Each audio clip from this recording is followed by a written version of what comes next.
Welcome to another episode of the Mind, Body, Spirit Panel, a subset of the APL Show. You're here at my YouTube channel where we have all sorts of amazing guests, 25 countries to date. The main show, I think, is booked out to January of 2026. But we've got like incredible guests, incredible backgrounds, deep insight. And not all of them have had near-death experiences or out-of-body experiences, although today we've got one guest for sure that has had that. Some of them are international best-selling authors, check for today. Others are completely intuitive healers, all sorts of modalities and backgrounds. We're super fortunate today to have just three of my absolute favorite veteran humans on this planet. Susann Taylor Shier, coming to us from Santa Monica, California, 30 plus years and longer doing all sorts of energy work, helping others reunite with their soul, planet, or galactic homes, plus many other things. Basic practical help for navigating life. If they're feeling stuck, they're the ones, they should be headed to Susann. We've got Paul Sugar, 50-year mindfulness meditation expert, a brief bit in the Stargate program as a remote viewer. He's out-of-body experiences galore, a near-death experience, studied the Kabbalah, very diverse background, been on stage with Deepak Chopra. One of my absolute favorite guests. If you've followed this show for 2+ years, you've seen him a bunch, especially on panels. And last thing about Paul, great sense of humor. We get him smiling. Lots of fun. Okay. Here we go. Brit Elders, longtime journalist, investigative type, author of many different types of books. I'll hold one up right now, just reissued from Switzerland from 45 years ago. It's volume 1 and 2 put together. But filmmaker and much more. She's intuitive as well, not to throw her under the bus. Paul and Brit are coming to us from Arizona. Again, Susann's coming to us from California. Welcome, all of you. Oh, thank you. It's a pleasure to be here and know everybody. You did a great job with our fast track intro to who we are. That's yeah. Thank you. Okay. What's going on with mankind that's different than the last 2 to however many thousands of years? We've always had thinking, and we certainly can give mankind an A+ for its ability to be dense or to do a lot of thinking and to know a lot, to the preclusion of possibility. But something else is creeping in. More consciousness, even awareness is on the horizon for man. How is mankind's ability to love more, allow more, and even develop its awareness at more of a universal level? How does that eclipse our well-known ability to do density? Who wants to take a stab at what's going on with man these days? Have you noticed a difference in the last decade or two, or the last 2 years or year? Susann. I don't know why I get into this mode of raising my hand like I'm some student. Well, the first thing that comes very strongly is the heart. That we've actually entered into the age of the heart and feeling safe to bring forward the heart. That's the key, I find, is that more and more people feel safe to explore living from their heart. Because I believe that the heart is the access point to our cosmic nature and not just our head and third eye. When people come into their heart and trust that, they can start to trust themselves, their connection, and humanity. And as we trust more of humanity, even though we know that there's a lot of humanity that is not on a heart path, we can trust the parts of humanity that are and amplify that. So right. The heart. I absolutely agree. I think people are beginning to think with their heart more, which is great, because I've always said if I think with my head, I'm in trouble. I always go off tangents that aren't pertinent to what's going on. So by learning to think with your heart, to really feel what is happening there, rather than to analyze all the minutia that we can get involved with, I think that makes a huge, huge difference. And I think people want to grow. They want to change. They want some form of who am I really? And they're beginning that search. Paul? I'm the only one left over. Okay, so the question was, what's different nowadays than in the past? And when you asked that question, I said, well, that's a really big question. Um, and Brit and Susan did some really good work in answering that. I was looking at it from a little different point of view. To me, I see these big cycles, these big waves of cycles that happen on this planet on a regular basis. And not to oversimplify, but I'm going to oversimplify. And we're just in one of those times where that wave of change is coming upon everybody on the planet. And I think not just humans, but everything on the planet, animals, plants, you name it. And I think we're just experiencing this mass awakening as a planet and everything on the planet due to these periodic cycles that just happen naturally, not just here on Earth, but everywhere as well. So it's kind of a cyclical kick in the pants to move ourselves forward. Yeah, Yeah, yeah, that makes sense. I see it Yeah. as a spiral that we keep hitting these points on the spiral, but we're moving up, so to speak. I don't like that analogy that we're going up somewhere, but it feels like it's a spiral and it hits the same place over and over of mankind doing massive transformational work. And in individuals, you know, it's the patterns, the deeper patterns come up, and then they go, oh, I thought I cleared that one. And then it comes up again. So in the microcosm as well. So the macrocosm is, yeah, these cycles repeat themselves. Yeah. And it's so good to remember that, you know, when we're in a cycle we're not so happy with, it's like, oh yeah, and actually, you know, we've been here before.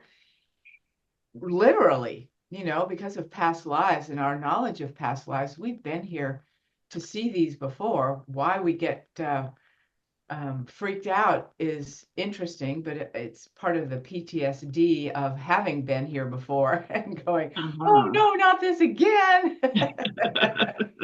And deeper than that is, okay, here we are again.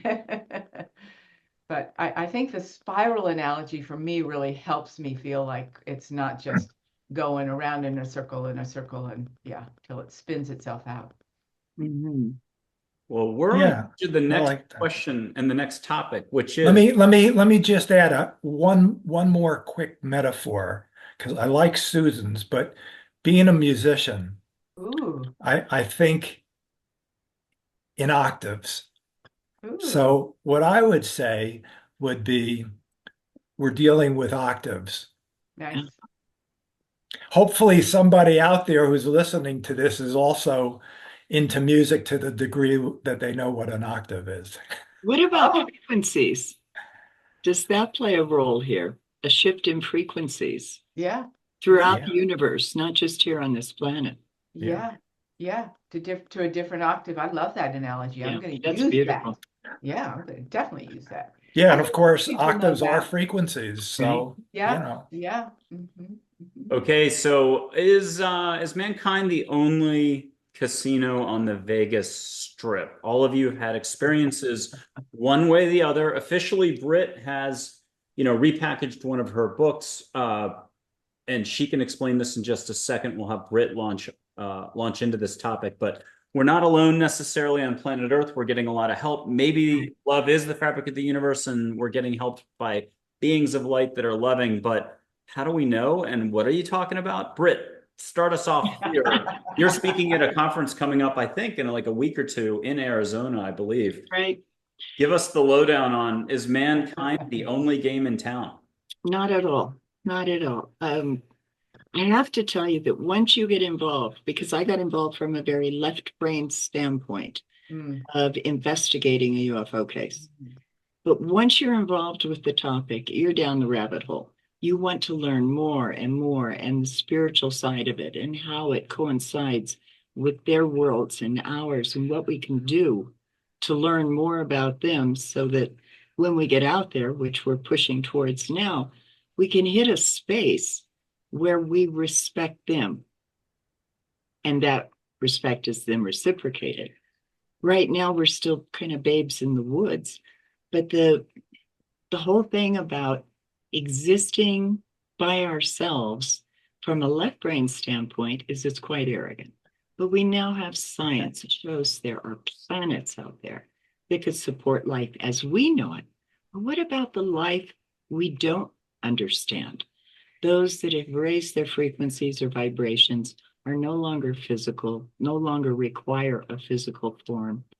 There's so much to learn. And you just stick your toe in the water and then you're all the way up to your shoulders in the swimming pool. It's amazing.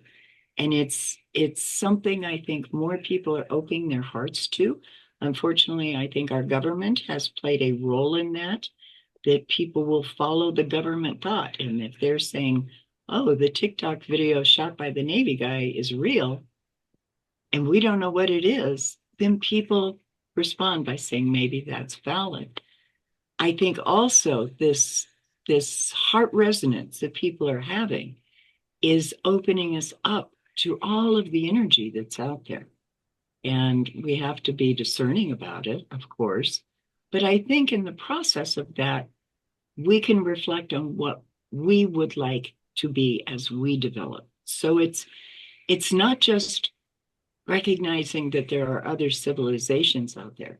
It's recognizing ourselves and how we want to move forward with how we benefit ourselves and those around us. Yeah. Susan. Did I confuse you? No, not at all. Not at all. You know, it's all energy, so it helps take us there for sure. Yeah, one of the, as I mentioned in our little intro, one of my privileges is taking people into those other dimensions on a daily basis to make it real, to say, well, because people say, well, what's out there, like you're talking about, and when they experience it directly, whether it's their home world, the sense of their home world, their guides, all that's out there, and it may not look exactly like we anticipate it's going to, and it's different for everybody how it shows up. The fact that they're able to connect to that and make that real here, I think keeps that bridge illumined for the sake, the energy and the illumination for the sake of the government being able to go, well, maybe there's something to that because we've built that bridge so thoroughly, all of us, that it's like it's a no-brainer that they have to acknowledge that it's something. They're just a little slower than we are, and Yeah. and they're kind of a little bit slower than the rest of the world too, because Yeah. so many Yeah. different governments around the world have acknowledged this long before now. Oh, We're just cool. getting around to it. That's true. That's true. Cool. Yeah. Yeah. Mhm. Science, I guess you can't hold back science when it gets to a certain point. And I also think that the whole government thing, it's starting to crumble. You know, the tight control is part of that cycle that that we've already entered into, the Great Awakening, which is going to involve the breakdown of that government control, keeping the people in ignorance. So people are demanding to wake up. And so that government control is going to fall by the wayside. And then there's also, over the ages, there's always been a fair number of people who have known the truth, who have experienced the truth, have experienced these other dimensions, and know that the whole concept of is there life anywhere else is so ridiculous that it's just laughable. The question is there life here on the planet Earth? Very good. And I think part of that cycle that we're in now is bringing life into planet Earth. Yeah. So yeah, I mean, God, there's just so much life everywhere. So much. Well, not to use a hackneyed word, but truly it is infinite. Right. Well, I even hope. many of the Yeah. contactees say that there is no end to the universe. Right. So you just have to be aware of that Yeah. what we perceive is just a small part of what goes on Yes. forever. Yeah. Absolutely. Absolutely. Can I add just one little thing to what Paul said?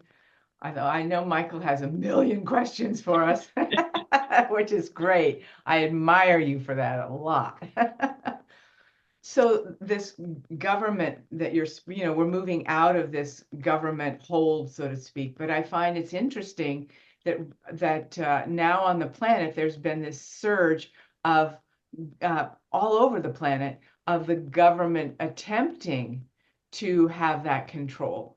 Right? Again, it's that octave spiral cyclical thing.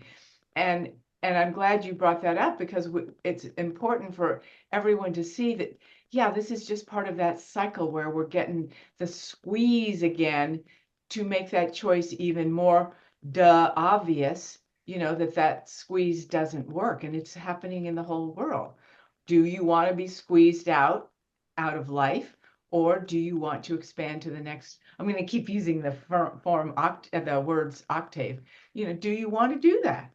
And it's a cosmic question, but knowing like we do and what we're speaking about, that there's so much more out there assisting us, with us, as us, all of that makes it a lot easier. I can't imagine what it's like to live on this planet without that consciousness right now. Right. It's torture and hell and all of that, but having that consciousness, which is not just, of course, it's going to all work out.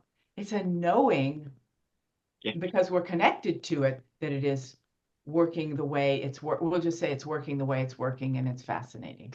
Yeah. Mhm. Yeah, all those governments, that you talked about, the people who are trying to hold on to power, it's their last gasp. What's happening is they're scared. Oh yeah. They're scared to death. They interpret a loss of power as a form of death.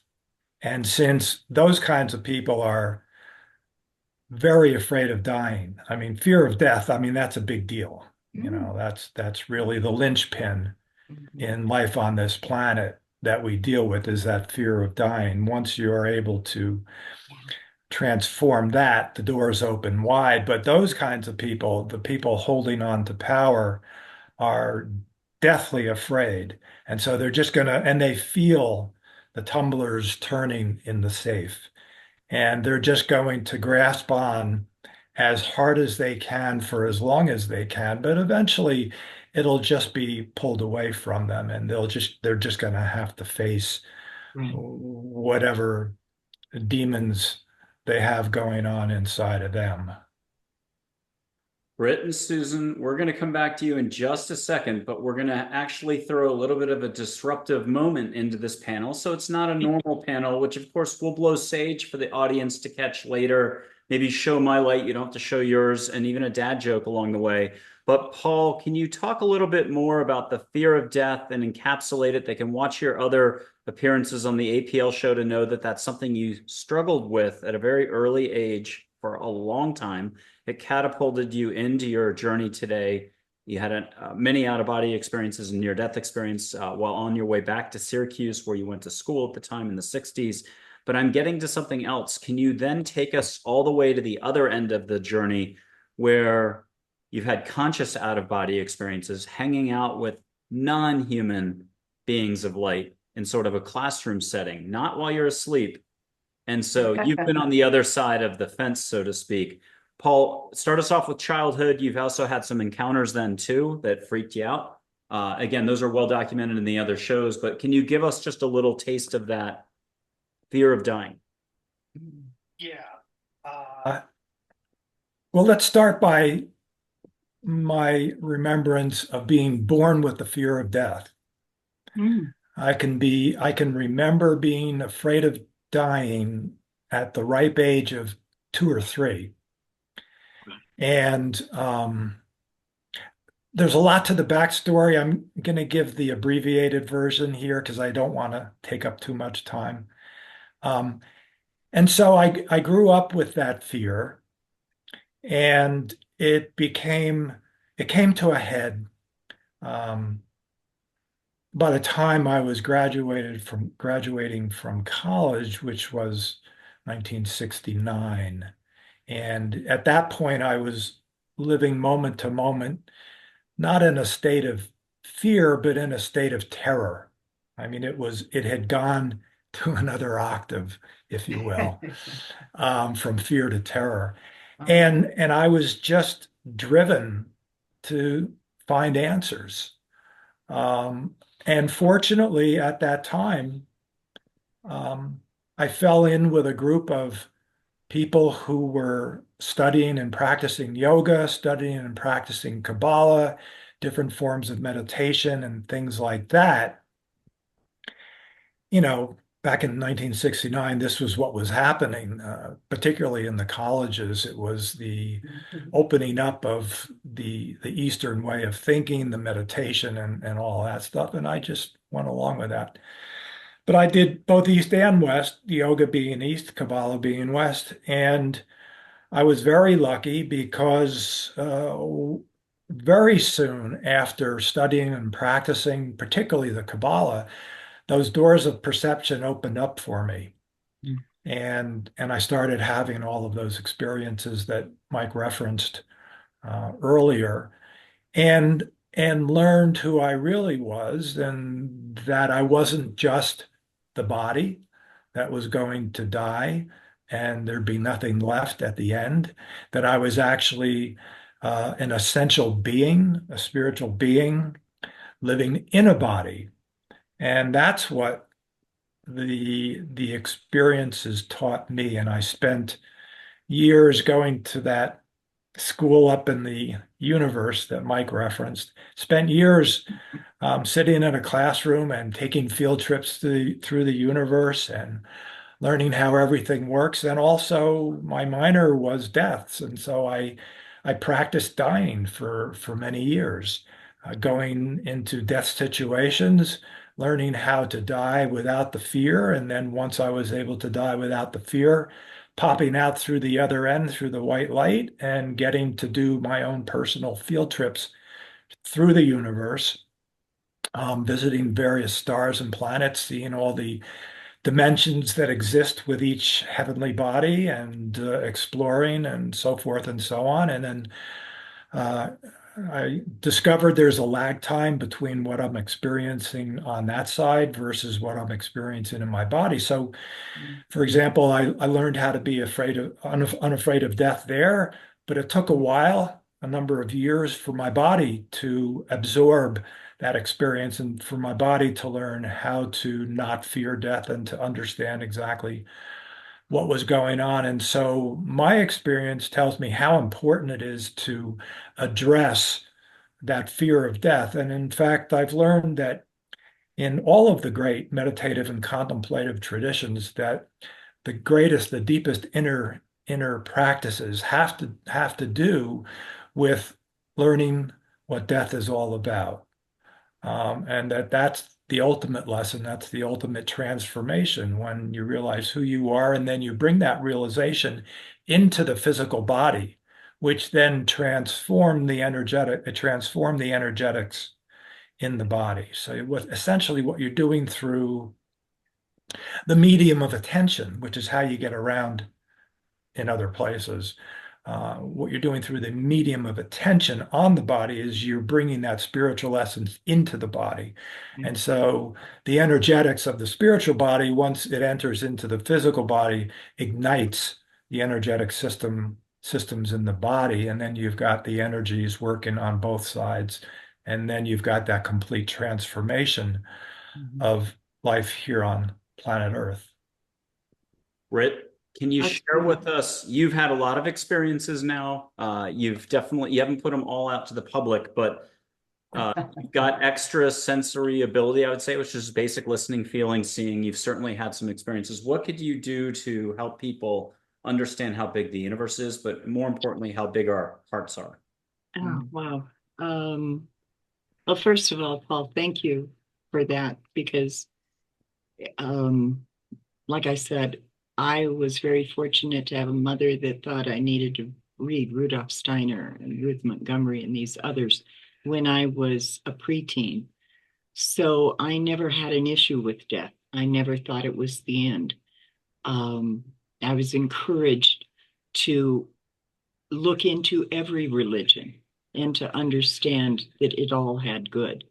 I was never told this is the way it is. I was told to explore and find what fit me. And then the wonderful thing was, as I found something that fit, I grew a little more and I had to find something else that fit. So it was a progressive learning experience, which was wonderful for me. But I think if we can get over death and recognize that this great big universe we live in is all interconnected. I know the Lakota say we are all related. A lot of people think that is only pertaining to this planet. It's not. It pertains to everything out there. All of the energy that we have here is a part of energy that's out there. And I think that moving forward, if we can just recognize that we're not just a piece of it, but we're interconnected with it. We need to be able to relate to it and it relate to us. And that requires opening on so many levels and going through, as you did, Paul, the aspects that are sometimes painful, feel harmful. They're really not. They really help bring that inner spirit of self up and connect it to creation. And to me, that's just huge. And the more people do that, the more we will recognize those other beings out there. I know you mentioned earlier, Paul, remote viewing. I have a different, I think, description of remote viewing. Astral projection is more of what you're discussing. I do it also. I get the hypnosis connection to the other worlds that you have, Susan. So important to recognize it's all us and we are all of that. And I think we're moving in that direction. It really gives me hope right now that I see so many people out there having this, and they can't even describe it, feeling of things are getting better. And it hasn't got anything to do with politics, hasn't got anything to do with that. It's what's going on in their heart. Susan. Thank you, Brit and Paul. This is so fun. Right, Michael? Oh, okay. So my thread in the tapestry we're weaving, near death and the fear of death. One of the things that I find is that when I work with people, we have little mini deaths all the time. So I know a lot of spiritual people are like, well, I never had a near-death experience, so something's wrong with me. You know, I'm not spiritual enough. And I tell them. That's strange. Yeah, I know. It's so funny. But, you know, that's in spiritual circles, that's what sort of hits people. It's like, oh, you had a near-death experience, so you've done the ultimate kind of thing, right? Right. And Paul, you might say, well, it wasn't something I sort of sought after for sure to be cool. Let me just interrupt one quick second so that the Sure. listeners and viewers. I've met many people who have had near-death experiences. I bet. And what I've discovered is near-death experiences offer opportunity. Yeah. Many people don't take the opportunity. And so the near-death experience becomes meaningless to them. Right. Other people do take the opportunity and the doors open for them. So near-death experiences are no guarantee Right. of taking that next step. Thank you. I'm sure people appreciate that so they can let go of that being on their checklists of things that they need to do to be spiritual. Yeah. Yeah, Oh boy. yeah. So what I find personally and with people I work with, that, we have parts within us, and parts of us need to die. And so new life can grow. We all know that psychologically and all of that. But what I find is that those who are brave enough, and it usually means I help lead them there because I've done it, to have these mini near-death experiences where you feel you're dying. Absolutely, you're absolutely sure, not only that you're dying, but that you want to die. I mean, that's the precursor to what I'm talking about more in the emotional, psychological near-death experiences that many have, is that feeling of, I want to die. How many people have we run into that want to die? Once you let yourself feel that and recognize that that part of you that wants to die, beneath that actually wants to live. So when you go into it more and I hold a space for another person. And as Britt was saying, when we feel connected to all these other dimensions, I can feel myself dying because I know all of that is there holding space with me to go through that little tunnel, whatever you want to call it, to recognize that part of me really wants to live. And it's just got this old idea of you can't live on planet Earth, right? There's no life going on here. So I want to die so I can go back to life, which is the bigger dimensions of things. Yeah. So we're helping to bridge that and open those things up so that people can say, yeah, I want to die to the old life where life isn't in my planet and open to the life that is infinite. I think we can keep using that word. It's okay, Paul. I love that word. I love that word. Yeah. Kind of an amalgamation of all of the energy we've experienced, we need to understand and discard, and then allow all that new information, that new soul recognition to come in and really, really let us develop into what we can be. It's sort of, I hate to say it, but getting out of our own way in many instances. I know I was telling Michael earlier, I have just gone through a number of funerals and deaths, and looking at how people view death and how to some it is so final, and to others it's a celebration. They've moved on, they're now going to progress. I mean, we've put things into little boxes, and we got to take the sides off the boxes and let it expand much more than what we've left it out. I'm going to Can I take say us one through. other thing? Oh, Can please. I wanted to make one quick comment Both too. of Who you. wants to go first? Just a little thing on what Britt said about the people at their deathbed. I have found in viewing a lot of people on the other side, which I do as part of what I do, that many of the masses of people that have died in the last number of years chose it so that they could help by being on the other side. When they're on the other side, they can help the planet more than being in the midst of this and being, like, this is too much for me. I can go there. And there's a whole group of them. It's like a whole collective of people that have come together. And I often laugh because I feel like the minute Ruth Bader Ginsburg went over on the other side, she goes, I guess I'm leading this march. She was at the front of the line like a Martin Luther King going across the bridge. That was the image. It's like, I guess that's what I'm coming here for. So I'm not done yet. It was great. Anyway, so. Yeah, there's a lot going on everywhere. A lot of help. There's a lot of help for sure. So my quick comment is, once again, something that Britt said regarding remote viewing and astral travel. And I just wanted to share my personal experience with what the difference is. And I'll make it quick and I'll just sum it up.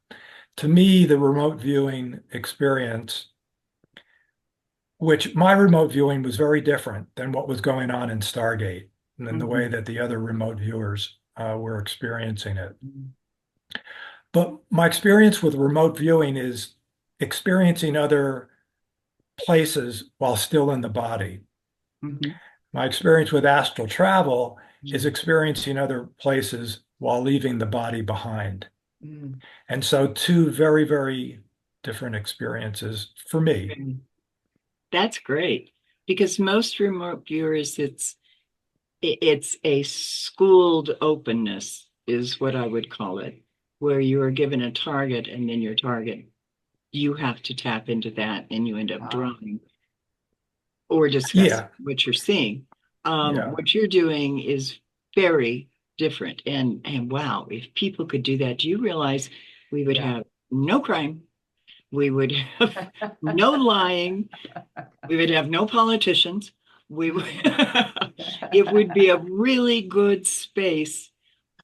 And that's what a lot of civilizations in the universe have because they are telepathic, because they do communicate on a level from the heart, not the brain and the manipulations that go on there.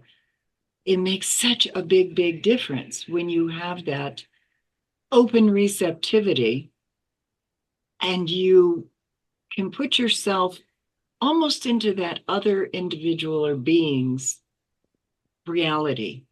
And that makes, Mhm. wow, what a wonderful experience. Mhm. Mhm. And as Michael says over and over again, thank goodness, it's the vibration of love. And we were talking earlier about something, I can't remember what it was now. I was thinking of it. And this heart space for love is a deeper heart. I always feel like it's my job to clarify that because people get caught in their emotional heart and go, oh, I'm in my heart, but it's just so jammed with fear and betrayal and rejection and all of that. Why would I want to be in my heart? It's what I call the sacred heart, the deeper heart space. And that's what we're learning to go into. And when we're in that, that's when we touch that universal love, love space that allows everything else to just sort of to fully drop away. And yeah, that's what we're going for creating. I almost feel like we need a new word for love because Yeah. love is so overused. I Yeah. mean, we love our dog, we love our cat, that's cool, but That's cool. we also love potato chips, or we love this, or we love that. It isn't the type of love that we're discussing here. Right. That's a soul level, creation level connection that is, it just doesn't have a word and it doesn't really have a definition. About opening I just, I open. would, I let me would, just say real quickly, I yeah, call it Yes. divine love to help people know the Yeah. difference. Divine love, just to get that in their brain that there's Perfect. a huge difference. Yeah. and then I would also add, Yeah. when I think of love, I think of it as a state of being. Yeah. Yes. Yes. Yeah. Yeah. Mm-hmm. Yeah. Opening openness, which is where we're all headed. If you're in your heart right now watching, we're about to get a little interactive and get it sassed up because we're going to get these three sharing some personal accounts where there's no way, Jose, it happened at a linear human level. Something extra happened. We're going to get them to share a little. We're shaking this panel up just a little bit. What have I done? I've lit sage. Lit sage. You can watch any of the shows. I think there's 141 of them out as of this point since January of 2023. Be sure to subscribe, like, comment, and emojis count, but I think you can step up and put a comment. Which expert has resonated the most with the most interesting comments so far? Put a second and third choice. Give everybody some accolades right now. Here's Sage. You've all done this with me individually. You can catch Sage, yes, through two screens.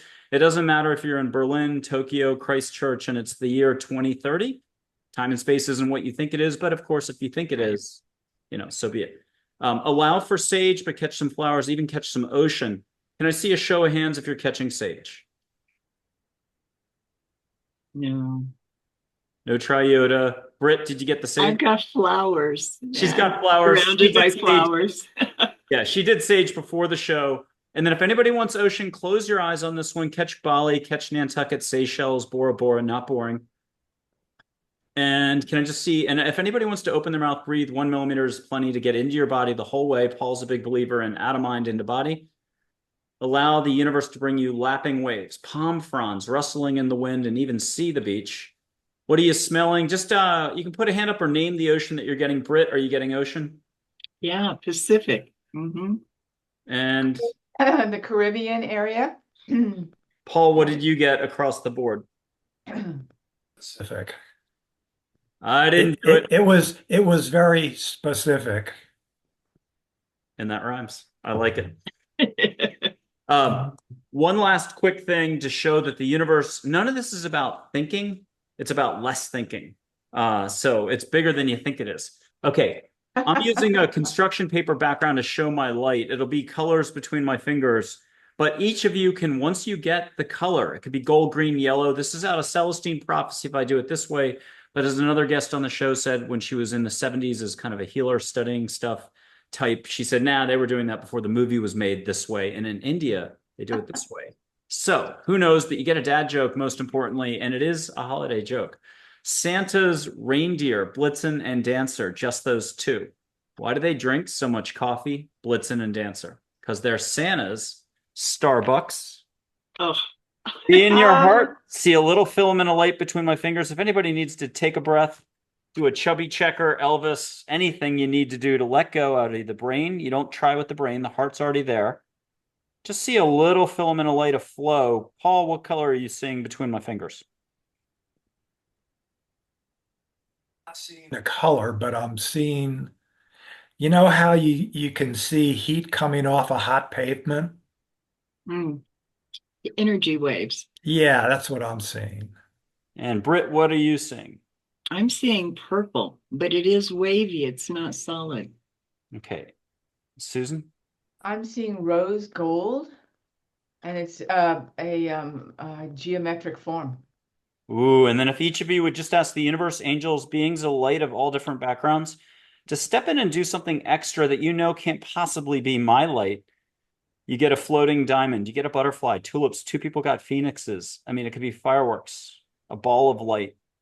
Anybody want to volunteer anything extra? You're having a direct request to the universe to step in and do something. Sunflower.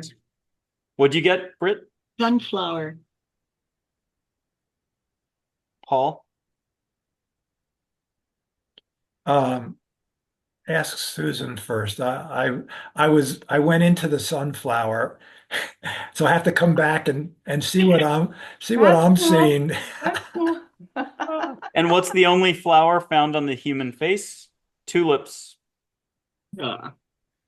Oh, you said you were going to do two jokes. Okay, fine.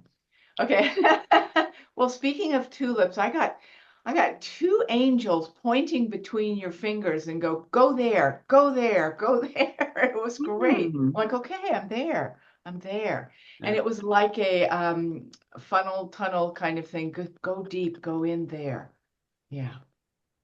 That space. Go into that space. Okay. Paul, you're the last one. Last but not least. Rolling, I see the spiraling. Okay, that's good enough. Hey, we're getting back on topic. If either one of you could just step forward to buy time for the others. You've had a moment in your life. You could have been in the middle of Latin America and stranded in the middle of a river. Your Volkswagen sunk. Paul, I'm referencing you.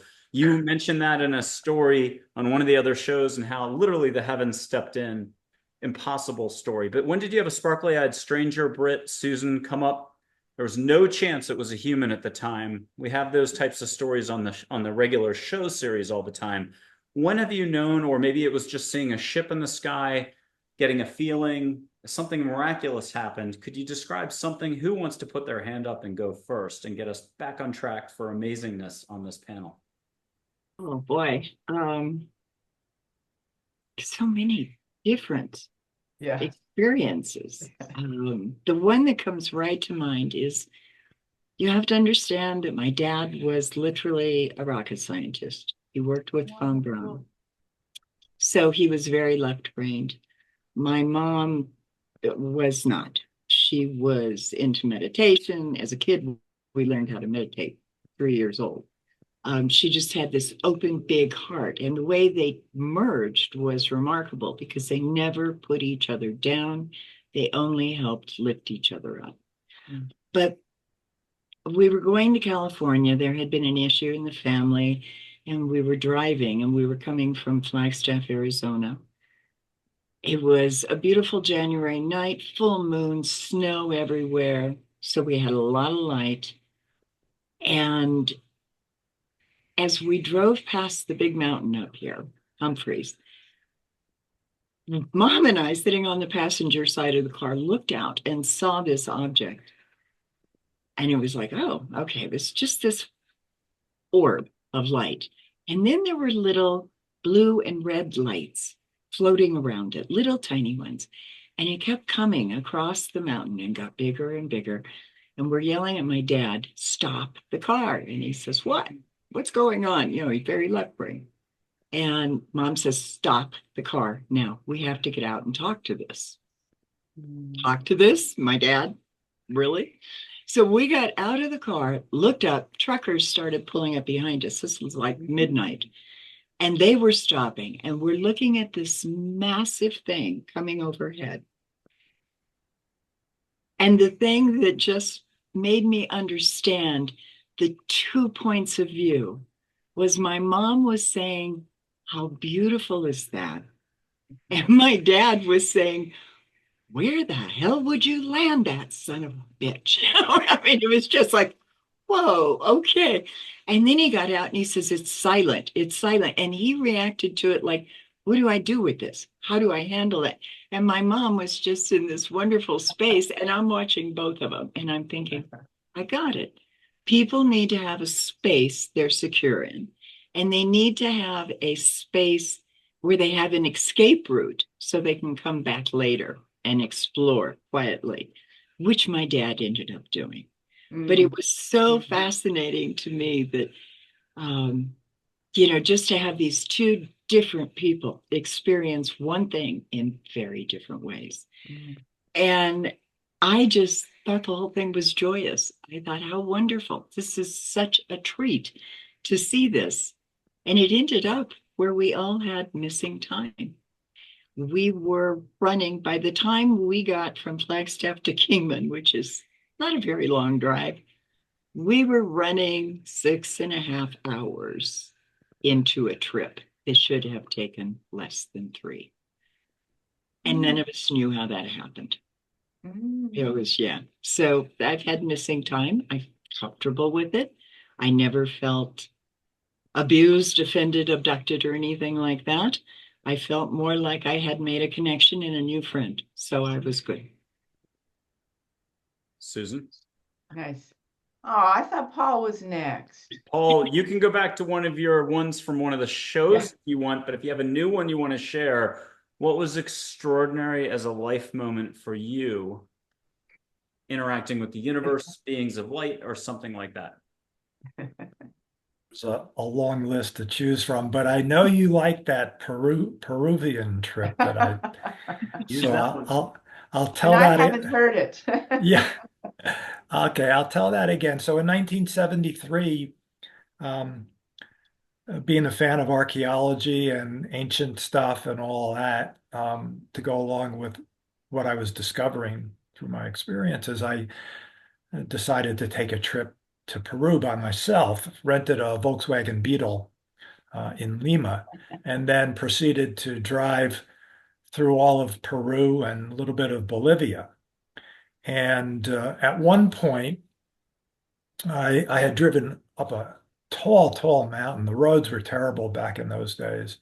And there was really only one lane for cars up in these mountains. I was probably up around 10 or 20,000 feet at that point. And I came to an opening where there was a river.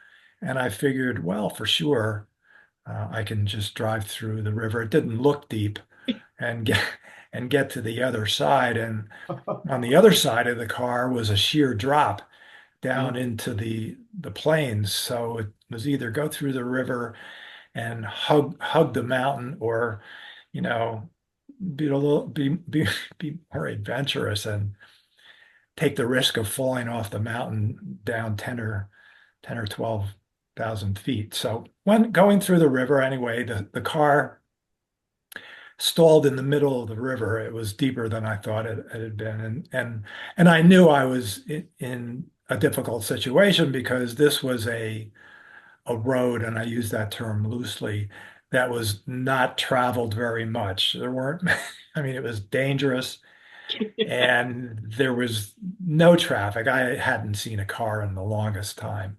And I figured, oh, that's it. The jig is up for me.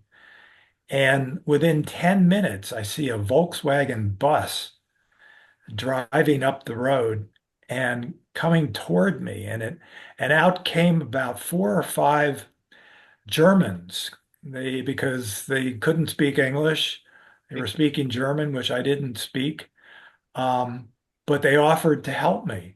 So they pulled the Volkswagen Beetle out of the river, and then they just happened to have all the tools to fix what had gone wrong with the car when it got stuck in the river. So they fixed everything up.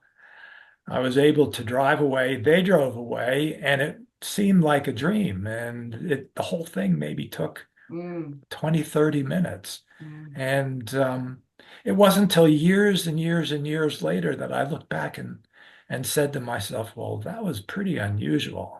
That It is just beautiful. didn't dawn on me right away that, well, wait a minute, that's pretty unusual. Oh. So that's my story that Mike likes. That's a great experience. Yeah, they were Yeah. probably from somewhere far, far away, helping you out in a pinch from another dimension or from far, far away. Yeah, Susan, or creating a form of being Germans in an VW bus. Yeah. I've heard stories from clients of mine where it looks like it's a physical form, and then all of a sudden it disappears. It's like, whoa, here now and then gone. But yeah, Yeah. here now and then gone in a minute. And it's like, where did they go? They were helping me, and then poof. It's like, wow. Yeah, very cool. Thank you. So both of you spurred in me memories, which is awesome. But I want to bring up the one that originally first came to me because it's very current. Because I'm not a big storyteller. I admire you guys who can remember things and tell stories and all of that. I'm like, once it's over, it's gone. But I was at helping with a dear friend's wedding recently in Napa Valley. And one of the things I do is technically called weather witching for particular events and things like that, which means I have to work with, I don't know, the weather gods, whatever. I know you can't blame me for hurricanes and stuff like that I didn't fix them. But so 3 days before 3 days before the wedding, we're at their friend's vineyard up on the top of a mountain, so to speak, or a hill. And there's big reports of big winds and most likely power outages. And so 130 people were going to be coming to an outdoor wedding that was going to be food for 6 hours or something like that. And I'm like, they said, so Susan, what you gonna do about this one? And I'm like, whoa, this is the biggest challenge I've had yet. But just to remind us how co-creation works, it's not that they do it all and we have nothing to do with it, because I would imagine in both your situations, you were asking for help or whatever, whatever it looked like for you. But I said to them, okay, dudes. I call them the dudes sometimes because I don't know all who they are. I say, Love it. and I don't want to get into, calling it Metatron, because then again, all these spiritual people I work with are like, you've got connection with Metatron? It's like, no, I've got connection with the dudes, and I don't know who they are. There are way too many to count, which makes it, again, easier for people and myself. So I said to them, okay, the forecast is this was a Saturday wedding starting at noon. You can, go crazy in the valley and on the mountain Friday night, but you have to stop by 11 in the morning on Saturday. So you can have your wind and whatever that's about, go for it, but stop at 11 on Saturday morning. And they did. And the wedding was windless. And before Mm. 11, we're putting outdoor tablecloths on tables, and they're blowing off, and it was crazy and all this sort of stuff. And then at 11, it shifted for the afternoon.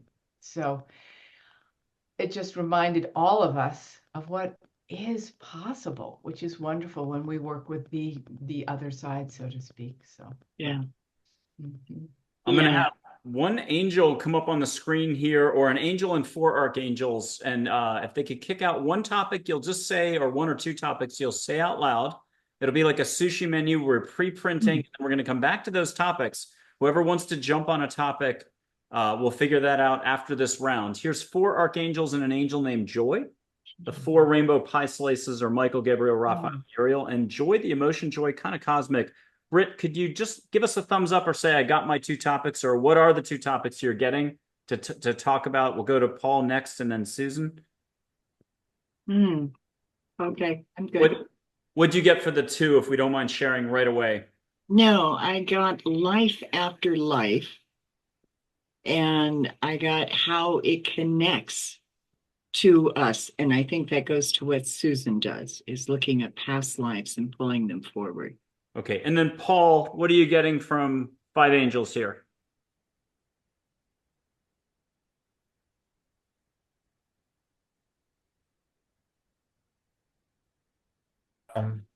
Doing this stuff, I completely stopped thinking, which is where it is right now. I might need a few more moments to manifest a subject. Sure. Susan, what are you hearing just straight up? And same thing for Paul. You can just listen and she'll cough out two good ideas. I'm gonna cough them out. I love that. The first one that came to me a minute ago, I need to go back to it, was the incredible evidence we have of beings completely with us. It sounds simple, but it'll go somewhere.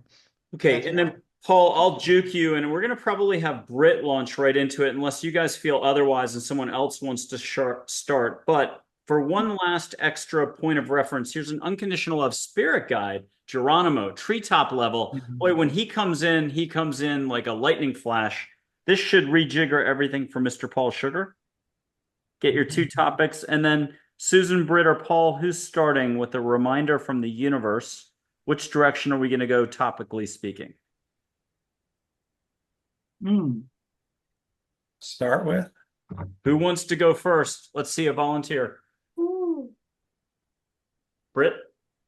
Okay. Yeah, you go ahead. I've got two topics, but it feels like Britt's got the first roll. Well, I think this conversation is going to be so important, the entire discussion here, because we're talking about death, overcoming fears, all of that.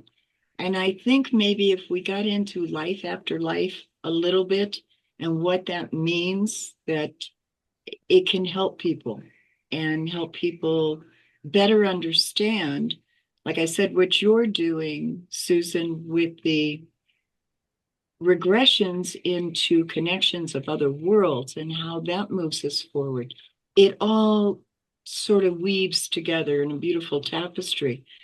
But we have to realize that there is life after life. And the discussion with you, Paul, of overcoming your fear of death, I think leads right into that topic. And that's where when you have had a regression experience, when you have had an instantaneous recognition, that deja vu thing, or you get an entire visualization of another life, it makes such a difference in the way you view not just the world, but yourself, because you realize how multidimensional you are. The first time I flew into London, and I was looking down and I knew the city. I knew where to walk, where to turn, how to move. It was just such a delight. I've been here before. It's home. It's okay. I've had that happen so many times. And that connection of recognizing something from your past The same thing happened to me in Italy. And I was walking past a building and I said, oh, no, no, no. I know what this is. I saw myself in that building, and it was during a Borghese lifetime. Really a lot of lessons in that life. But it was something that I went, okay. And I could see the entire life unfold. When you begin to recognize that you have these other experiences outside this dimensional cloak we're wearing right now, it opens up so much. It just allows your spirit to soar and grow, your mind to develop in different ways. And it is that heart spirit connection that's so important.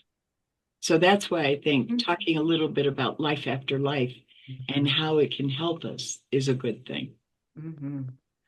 I gotta go next, please. Thank you, Britt, very much. You say it so well. You say it so well. And it does, as you say it, it just opens up so much. So I hope the audience is feeling the same thing, that it's opening up their own perception for possibility and what they actually already know. And, yeah. Okay. So obviously the life after life theme is a big one for me, because that's what I do all the time with people. And there is something about tangibly connecting to those other dimensions. When I saw what Michael put up of the five angels, right? Gabriel, yeah. When you put that up, I just felt how many times, yes, four, five. Yeah, that's right. There's one that's sort of hidden, which is sort of interesting. And then Geronimo, for sure. I'll go into that. But that was like, it reminds me of what it's like to take a person on a journey, which is like a life after life, life above life, the real big life, to their, it may be a home world, it may be an infinite universe, and they feel held by other beings, stars, glitter, whatever it is, they feel held for the first time in their whole life, how it changes everything. And what an honor it is for me to open those spaces for people to have that experience and bring it back here and let them feel it in their body and go, oh, I could live in a whole different way. And it's like, yeah, you can. And all of that is there for you eternally. The other thing that is, when I saw Geronimo, so Geronimo, to me this time, because Michael's shown him to me before, was the representation of the divine masculine of love in that moment. The divine masculine of love, those penetrating eyes, but that absoluteness of presence of being and connection to all that is, which I call the divine true masculine, that just honors all love and all sacred. And just to bring that into the space, for me, is it's not showing up anything quite yet. Oh, that's the five again. Yeah. Okay. So bringing that divine masculine into the space, again, it's so beautiful for people to experience what that feels like, whether it's looking at Geronimo or when I do it through my little journeys, to feel like, oh, that's what I want on planet Earth, or the divine feminine. That's what I'm going for on planet Earth. Not that they're totally separate, but to have that visceral experience. It's like we're able to bring that in and go, there's a true divine masculine that wants to come here. But unless we know the essence of it, how do you embody it? Right? So, okay, I'll stop. That's beautiful recognition of masculine. It really is. Because Great. we tend to focus on the feminine. Yes. And we're really missing the whole. And we need to be part of that wholeness rather than just one aspect of it. Yeah. The divine feminine without its divine masculine is still an older version that we're trying to, and I don't want to go into it because it's old, but we need both, and we need both experienced right here. And yeah. Yeah, I agree. Yeah, cool. Paul? Because she inspired me to talk about something. Well, thank God for Brit and thank God for Michael too. I don't want to leave anybody out. But you're at the end there, you said something about embodiment. And so I'll talk a little bit about what I've experienced in those other dimensions and bring it home here to Earth. And what I've discovered is that it's not a given that everybody is in their bodies. Mhm. In fact, it's just the opposite, that most people are not in their bodies. Most particularly the people who are completely asleep. Um, Looking at it from the other perspective, I can actually see who's in their body and who's not. And there are also degrees. Some people are partially in their bodies, some people are fully in their bodies. What I've also learned is that when you are fully in your body, it's not a given that you're going to stay fully in your body. That part of the journey is continuing to do what it takes to stay in the body, which is why I'm such a fan of mindfulness, that present moment experience using the medium of attention placed on the body. And it's through that medium of attention on the body that actually sucks that spiritual essence into the body. So you've got attention as being a quality of the spirit. And when that attention is focused, you go here and there. And that's how I learned to travel elsewhere through attention. As soon as I shifted my attention somewhere, I'd be there. And it works the same way here, but differently, like as above, so below. And so what I discovered is that if I use that same skill of attention, but rather than attending to somewhere elsewhere, I'm attending to my body. What it would do, it would bring that spiritual essence into my body. And I also discovered that I needed to, on a regular basis, practice keeping that attention on the body. And then I discovered that the body is actually the gateway to the present moment experience. So another emphasis on why it's so important to attend to the body and keep that attention right there. And with that epidemic of ADD and ADHD, it's very hard for people to sustain that level of attention in one particular area, let alone the body. I mean, the body's a hard thing to pay attention to for a lot of different reasons. But with practice, you can do that. And then that brings that spiritual essence into the body, that spiritual essence being really a gathering of energy. And so when we talk about, so that's, I guess, my second subject is energy as it relates to embodiment. And so well, most of us are familiar with the chakra system and the meridians. So we've got these energy centers in our bodies and the lines that are connecting the energy centers and so forth and so on. And for most people, that energy system is dormant, which always reminds me of that George Harrison song, While My Guitar Gently Weeps. See the love there that's sleeping while my guitar gently weeps. Hopefully there are enough people who are familiar enough with the Beatles and George Harrison who are listening and watching. But anyway, so what I discovered was through that medium of attention and bringing that spiritual essence, that energetic essence into the body, what happens is that chakra system, the chakras and the meridians ignite. It's like putting a match next to a flame. Okay, so body is the match, the spirit is the flame. And if you bring that spiritual essence, that flame into the body, it ignites the chakras and the meridians. And then your whole energy system in the body ignites. And you know, And we've talked a little bit about, is there life here on the planet, and how do we bring life here? Well, to me, that's the most direct way to do it, is through that present moment attention on the body, the thoughts, the emotions, and the breath, which then facilitates bringing that spiritual energy into the body, which then ignites the energy system in the body and makes us all experience that life as it should be here in this body. Be a body. Yeah. And that's Yeah. double Be in your body. Be in your body. It's, it's a skill and it's an art, actually. It's a skill and an art, and something that we can't take for granted, which most people do. Oh, yeah, I'm in my body. No, you're not really.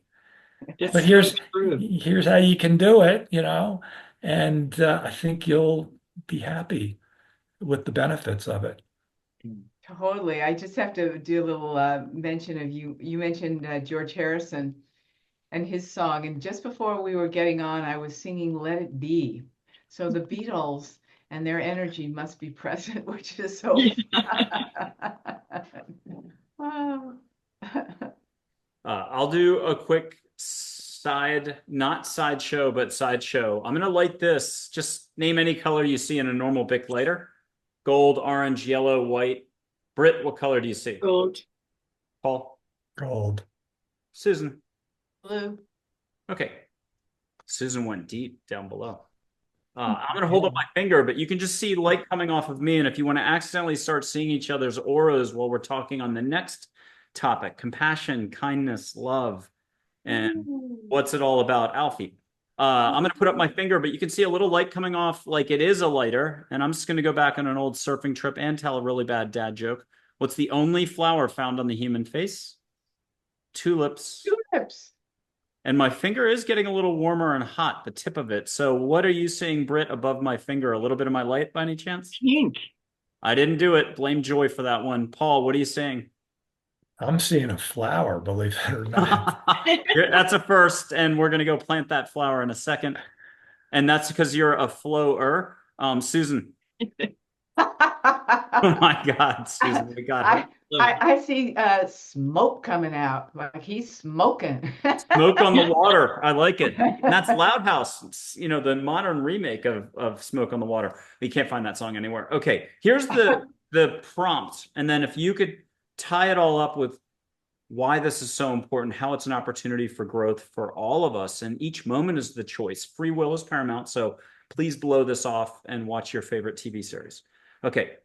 Sometimes the person next to you or a stranger just needs validation via love and compassion. A smile changes any moment. So too does laughter or a few kind words. Be compassionate to all. Do it. Britt? Beautiful.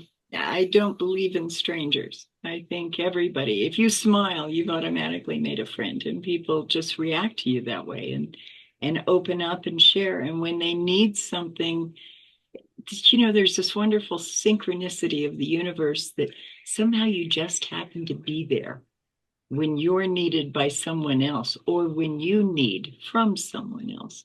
And that's just how things flow. If we let them, if we get out of our own way, then I think the movement of energy takes us where we need to be. I live by literally let life lead you. So I don't try to plan a day or plot a day. I just know, okay, I've got that on my schedule. I'll do that. And the rest of it just flows. And I learn something new every day. And it just, I think, comes from finding my own happiness inside myself and being able to openly share that with others.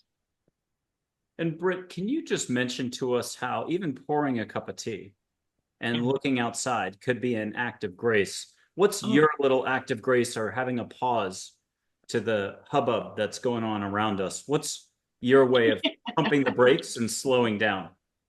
Doing laundry. It sounds so funny, but it relaxes me. It's cleansing, it's freshening. It's like a new snow, on a winter night. It just is refreshing. And I feel calm and relaxed the whole time I do it. Paul. I tune into my presence.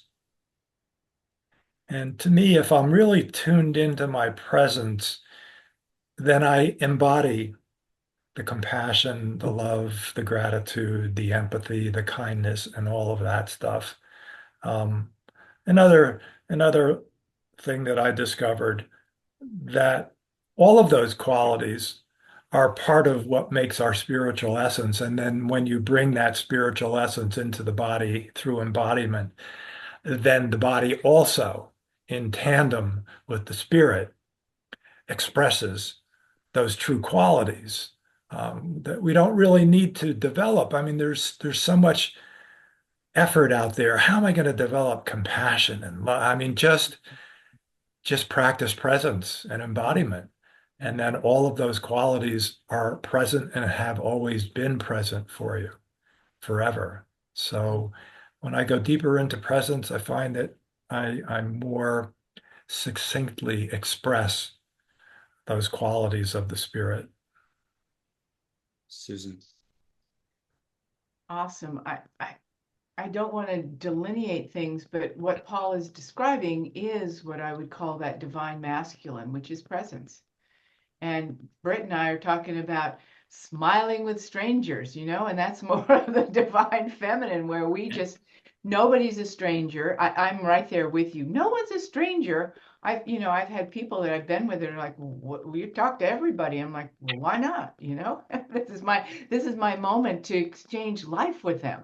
This is the greatest gift there is life. And I'm not doing it to try to make their day or anything like that, but it always does, and they make my day. And it's just that interchange through the smile of the heart, the eyes that light up for life being present and having more life to share. And then people would say, well, what about boundaries? And I'm like, well, what about boundaries? Boundaries are not supposed to be armor, and keeping us from compassion, as Michael's talking about it, is a compassionate understanding that there's a place for everything and everyone, and we have discernment. I live in an area where could be a lot of homeless people. There aren't as many anymore, so I can't use this analogy as much, but people are like, well, how do you feel safe with all that homelessness and blah, blah, blah around? I'm like, because my safety is not dependent on what they are doing or not doing. It's dependent on my discernment of who I can exchange with and who is a lot smarter to just walk by or whatever it is. But it doesn't mean I have to turn my light off and boundary myself. That compassionate kindness is that life is always present. And like, again, I know Britt and I are on the exact same page with all of this. And Paul describes it as, when I'm in my presence, I know I can discern what to extend more compassion to. I'm not having to work it out like he was saying. I'm not having to thinking about what compassion is. I just automatically give this much here and a lot more there, and it just feels true. To me, that's just sort of living in your heart energy. And if I can maintain that space, and there's so many ways you can do that by, like what you said, Paul. I know a lot of people actively seek it through meditation, through visualization, through all types of things. But if I can maintain my heart space, I know I'm protected. I know I am in good shape with those around me, and with myself, I'm good. That's and it's such a wonderful synchronized universe that comes in, and creation just puts little things in our path, and how we respond to them, I think, tells us a lot about where we're living in that heart space. Yes. Can I add just one piece? Because you had asked that question about what you do to sort of drop in. And I do feel it's important for the audience to know that there are myriad ways. Mine is not laundry, but I'm going to bring mine to Brit. But there is something about that. I get it totally. I get it. And maybe washing dishes or, putting my hands in warm water is like, wow. Yeah. But it's also, I will take a moment and just go, hey guys, it's so great that we're all in this together, to the invisible. It's so great we're all in this together. And that just does everything for me. It's like, oh, right, it's all life, life after life. It's all right here. And yeah, I just want to add that too. Smiling is a big deal. Well, Paul, you got cut off on the first part. Can you say it again? Smiling, which everybody has mentioned, is a big deal. I like it. It's a very important bridge to ourselves and to others. Mhm. Well, we're starting to wrap it up. We're going to do one last interactive exercise, but not yet. I'm going to read 4 quotes randomly selected from an 18-page manifesto of Eckhart Tolle, Gary Zukav, Einstein, you name it. Rumi's in there, but Winnie the Pooh's in there too. These are going to be random quotes as best as I can do, but I never feel like it's random. So here we go. Yeah. This is anonymous. What you see in others and the world is the energy you create for yourself. There's option A. You can pick them all if you want. Wayne Dyer, everything you are against weakens you. Everything you are for empowers you. And then I'll just do a third quote here.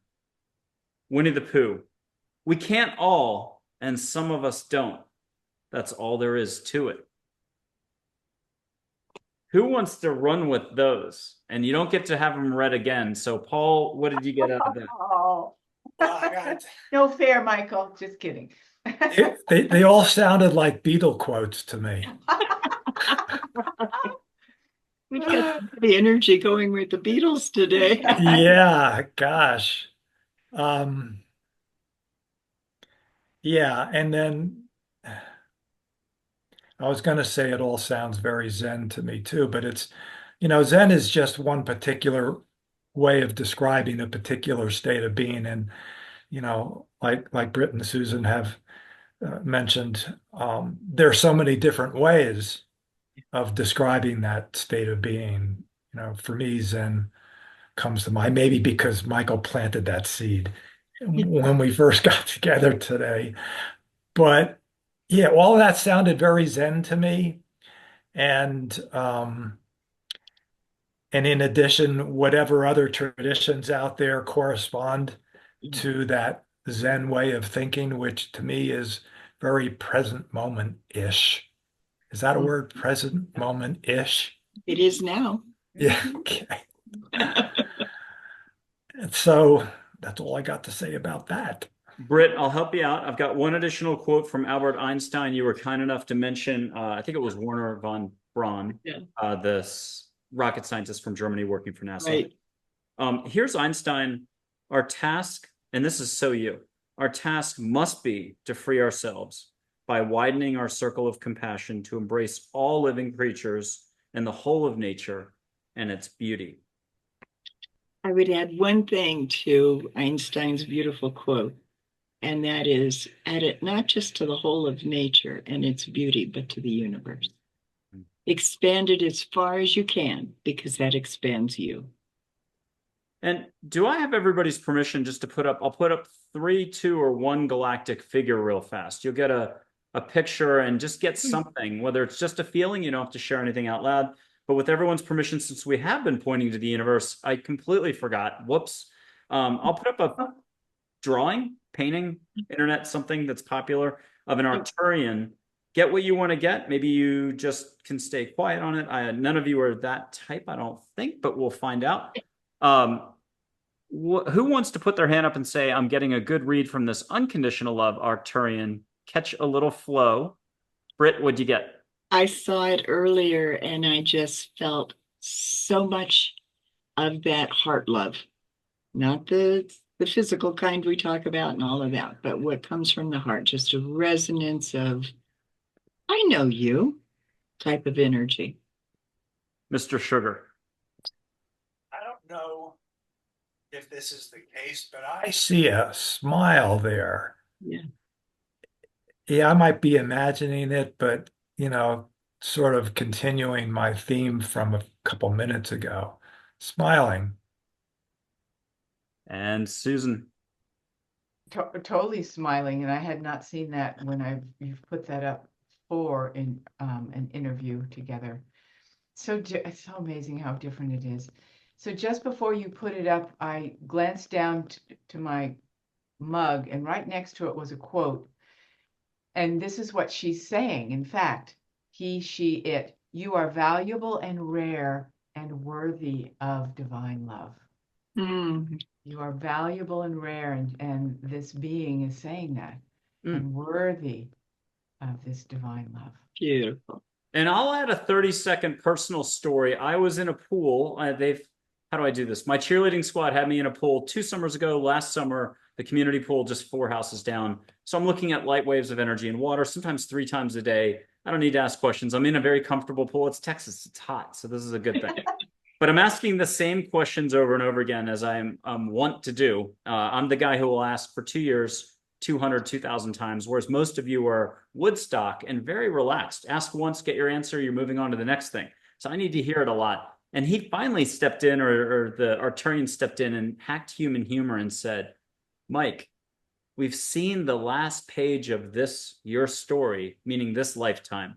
And by that, he meant relax. You got thousands of buddies, unconditional love. Everything's taken care of. You're on a beautiful timeline. And just chill, enjoy the pool. And he did it the right way. It wasn't he hacked human humor the right way. I want to do one last figure for you, a Syrian, a woman from Sirius.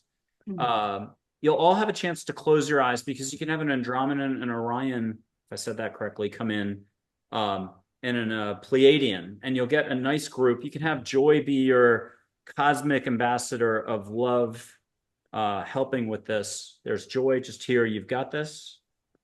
And she's okay with this drawing, and more than okay with it. But see her in a green flowing outfit. And if you don't mind me adding something artistic, pinpoints of light that are consciousness and awareness, and even a little bit of joy. If they're pink, it's joy. Here's a photo to get you started. But when you're ready, breathe extra for me, and shoulders up and down, breathing. Close your eyes and actually receive directly. And the more you breathe, the more you're in your body. Unless you're that 1 out of 200 nose breathers at home, you can go kumbaya and put your hands into a mudra. You can put your hands on your heart, whichever way is comfortable for you. Or you can do it with your eyes open, Mr. Paul Sugar. And you can even see a little symbol of light or little pinpoints of light in your room around you. Again, you won't have to vacuum tomorrow or call Stanley Steamers, carpet cleaners. Paul, what did you get from that?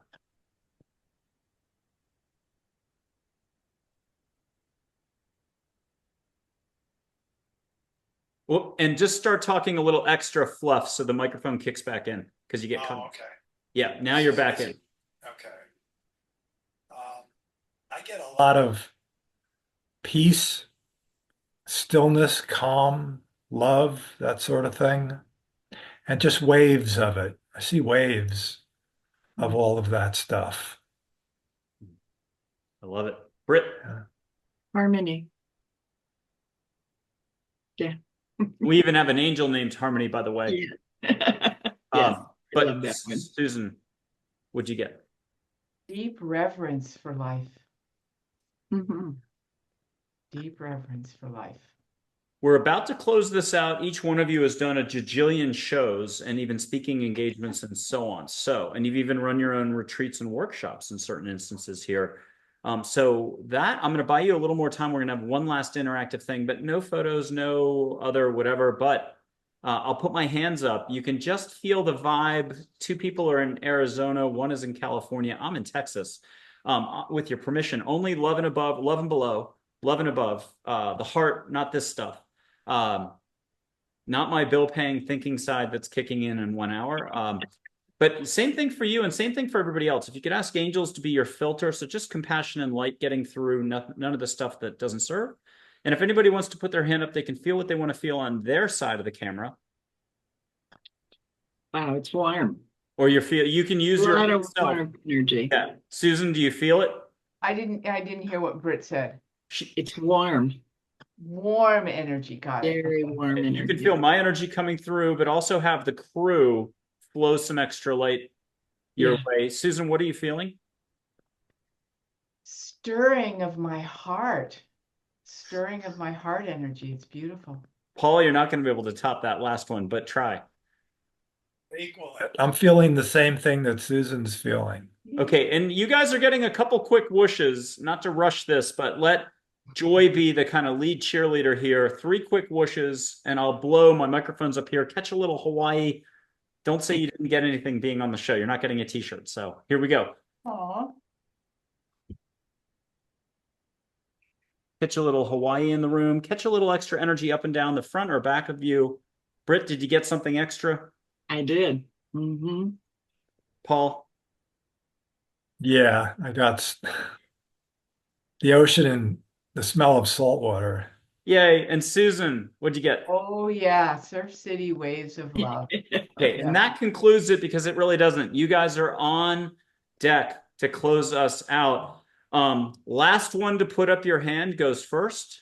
Let's see how fast the uptake is. Last one to put up your hand goes first. So I see 3 people who could be going first. Just put up your hand and you're out. Susan, you're not going first. It's down to Brooke.